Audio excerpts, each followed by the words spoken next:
எல்லாருக்கும் வணக்கங்க. இன்றைக்கி நாம் இந்த வீடியோவில்ங்க மீன் குழம்பை மிஞ்சும் சுவையில் இருக்கிற எண்ணெய் கத்திரிக்காய் குழம்பை எப்படி சிம்பிளாக சீக்கிரமாக நம்ம வீட்டிலையே செய்கிறதுன்னு சொல்லி தாங்க பார்க்க போகிறோங்க. வீடியோவை ஸ்கிப் பண்ணாமல் முழுசாக பாருங்கள்.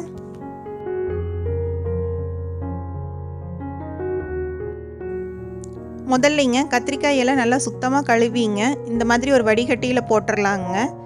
தண்ணியெல்லாம் சுத்தமாக ட்ரை ஆகிற வரைக்கும் நம்ம இதில் விட்டுறலாங்க. முதல்ல மசாலா வணக்கிறது பார்க்கலாங்க. ஒரு வடக்கல்லைங்க 1/4 கிலோ சின்ன வெங்காயத்தை போட்டு முதல்ல வணக்கிக்கலாங்க. அது கூடவே ஒரு கைப்பிடி அளவு கருவேப்பிலையும் போட்டுக்கலாங்க. வெங்காயம் நல்லா பொன்னிறம் ஆகிற வரைக்கும் நம்ம வணக்கிக்கலாங்க. இப்போ வெங்காயம் நல்லா பொன்னிறமாக ஆரம்பிச்சிருச்சுங்க.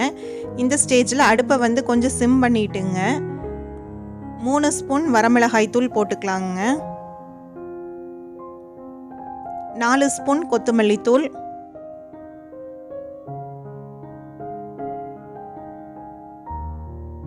1/2 ஸ்பூன் சீரகத்தூள், 1/2 ஸ்பூன் மஞ்சள் தூளுங்க.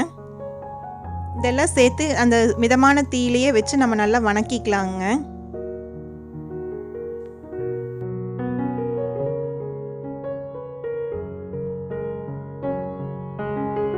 இப்போ தூளுகள்லாம் நல்லா போட்டு வணக்கினதுக்கப்புறங்க 1/2 மூடி தேங்காயை உள்ளே சேர்த்திக்கலாங்க. அது கூட பெரிய எலுமிச்சம்பழ சைஸ் அளவு இருக்கிற புளியை நம்ம பிச்சு இதில் போட்டு நல்லா வணக்கிக்கலாங்க.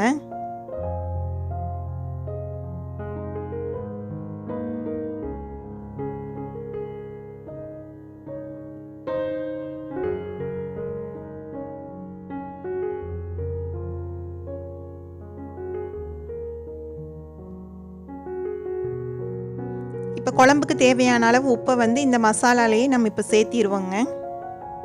இதெல்லாம் சேர்த்தி நல்லா வணக்கி ஆற வச்சு நல்லா நைஸான பேஸ்ட்டாக நம்ம அரைச்சி எடுத்துக்கணுங்க. இப்போ நம்ம கழுவி வச்சுருக்கிற கத்திரிக்காயிலைங்க காம்பை கொஞ்சம் விட்டு தாங்க இந்த மாதிரி கட் பண்ணி எடுத்துக்கணுங்க.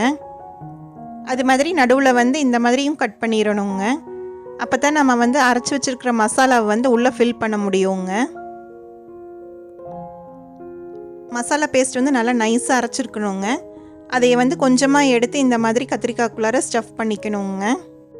எல்லா கத்திரிக்காய்க்கும் நம்ம இந்த மாதிரி தாங்க ஸ்டஃப் பண்ணணுங்க.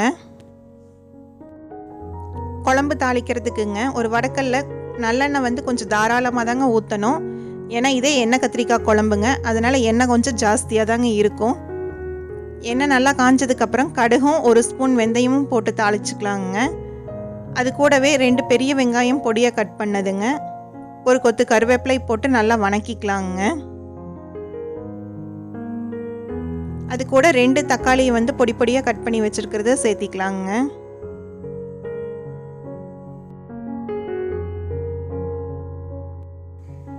இதெல்லாம் சேர்த்து நல்லா கலந்துங்க. தக்காளியை கொஞ்ச நேரம் நம்ம வேக விட்டுறலாங்க. இப்போ தக்காளி நல்லா வணங்கினதுக்கப்புறங்க நம்ம ஸ்டஃப் பண்ணி வச்சுருக்கிற கத்திரிக்காய் எல்லாத்தையுமே நம்ம உள்ளே சேர்த்திடலாங்க.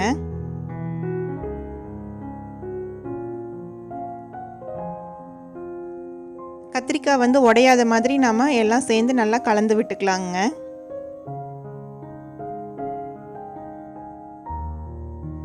இப்போ வெங்காயம் தக்காளி கூட கத்திரிக்காய் எல்லாமே சேர்ந்து நல்லா மிக்ஸ் ஆனதுக்கப்புறங்க நம்ம ஒரு மூடி போட்டு கொஞ்ச நேரம் நம்ம கத்திரிக்காயை வேக விட்டுறலாங்க. இது எண்ணெயிலேயே தாங்க வேகணும், தண்ணியெல்லாம் எதுவும் ஊற்றக்கூடாதுங்க. ஒரு 5 நிமிஷம் கழித்து ஓப்பன் பண்ணி பார்த்து இந்த மாதிரி கத்திரிக்காய் பாதி அளவுக்கு வெந்திருக்குங்க. நம்ம இடையில எடுத்து நம்ம கலரி விடணுங்க, இல்லைன்னா அடி பிடிச்சிரும். நம்ம இப்போ இதை மூடி போட்டு திருப்பி ஒரு 5 நிமிஷம் வேக வச்சிடலாங்க. நம்ம திருப்பி ஒரு 5 நிமிஷம் கழித்து ஓப்பன் பண்ணி பார்த்தோம்னா கத்திரிக்காயோட கலர் எல்லாமே நல்லா மாறி இருக்குங்க, கத்திரிக்காயும் வெந்திருக்குங்க. நம்ம இந்த மாதிரி கலரி விடையில் கத்திரிக்காய் உடையாத மாதிரி நம்ம பார்த்து மிக்ஸ் பண்ணிக்கணுங்க. இப்போ ஒரு கத்திரிக்காய் எடுத்து நம்ம இந்த மாதிரி கட் பண்ணி பார்த்தோம்னா ஈஸியாக கட் ஆகுதுங்க. அவ்வளோதாங்க, நம்மளோட கத்திரிக்காய் நல்லாவே வெந்துருச்சுங்க. இந்த ஸ்டேஜில் நம்ம அரைச்சி வச்சுருக்கிற மசாலாவை வந்து உள்ளே சேர்த்திக்கலாங்க. இதே மசாலா தான் நம்ம கத்திரிக்காய்க்குள்ளரையும் ஸ்டஃப் பண்ணியிருக்கிறோங்க. அதை இப்போ உள்ளே சேர்த்து எல்லாத்தோடையும் சேர்த்து நல்லா கலந்துக்கலாங்க. இந்த மசாலா வந்து இந்தளவுக்கு நல்லா நைஸாக இருக்கணுங்க. அப்போ தான் குழம்பு நல்லா டேஸ்ட்டாக இருக்குங்க.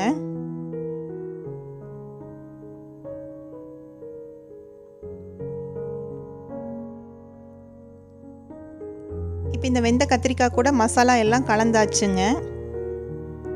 கலந்து ஒரு 5 நிமிஷம் விட்டுறலாங்க.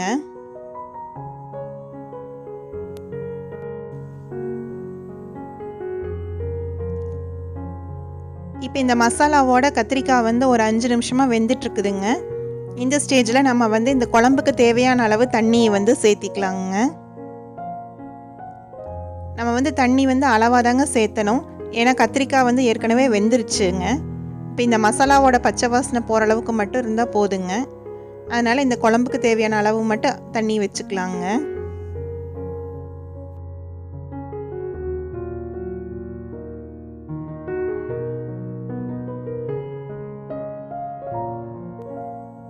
இப்போ இந்த குழம்புக்கு வந்து கொஞ்சம் உப்பு பத்தலைங்க, அதை இப்போ சேர்த்திக்கிறோங்க. இப்போ மூடி போட்டு ஒரு 5 நிமிஷம் கொதிக்க விட்டுறலாங்க. ஒரு 5 நிமிஷம் கழித்து பார்த்தீங்கன்னா இந்த மாதிரி எண்ணெய் பிரிய ஆரம்பிக்குங்க. குழம்பும் கொஞ்சம் கெட்டியாக ஆரம்பிக்கும்.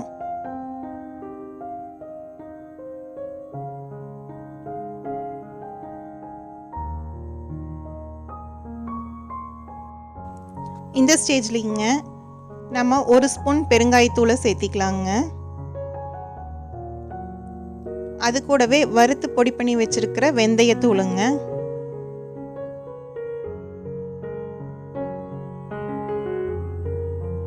கூடவே கொஞ்சமாக துருவி வச்சிருக்கிற வெல்லம்ங்க.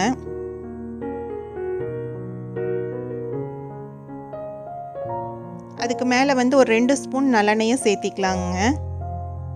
கடைசியாக இந்த மாதிரி 2 ஸ்பூன் நல்லெண்ணெய் சேர்த்துறதுனால குழம்போட ருசி வந்து இன்னும் கூடுதலாக தாங்க ஆகும்.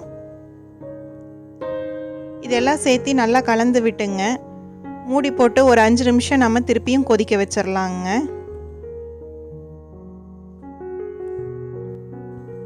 திருப்பி நம்ம 5 நிமிஷம் கழித்து ஓப்பன் பண்ணி பார்த்தோம்னா இந்த மாதிரி எண்ணெயெல்லாம் ஃபுல்லாக பிரிஞ்சு வந்திருக்குங்க. குழம்பு நல்லா கெட்டியாக இருக்குங்க. அவ்வளோதாங்க, நம்மளோட எண்ணெய் கத்திரிக்காய் குழம்பு சூப்பராக ரெடி ஆயிடுச்சுங்க. இந்த குழம்பு நல்லா ஆற வச்சு நம்ம ட்ராவல் பண்ணுறவங்களுக்கு கொடுத்து விட்டோம்னா 2 நாள் வரைக்கும் இது கெடாதுங்க. ஃப்ரிட்ஜில் வச்சோம்னா நம்ம 1 வாரம் வரைக்கும் யூஸ் பண்ணலாங்க. இந்த குழம்பு வந்து நம்மளோட சாப்பாட்டுக்கும் சிறுதானிய சாப்பாட்டுக்கும் ரொம்ப நல்லா இருக்குங்க. வீடியோ பிடிச்சிருந்ததுன்னா லைக் பண்ணுங்கள், ஷேர் பண்ணுங்கள், சப்ஸ்கிரைப் பண்ணுங்கள். கூடவே இருக்கிற பெல் ஐக்கானையும் கிளிக் பண்ணிடுங்க.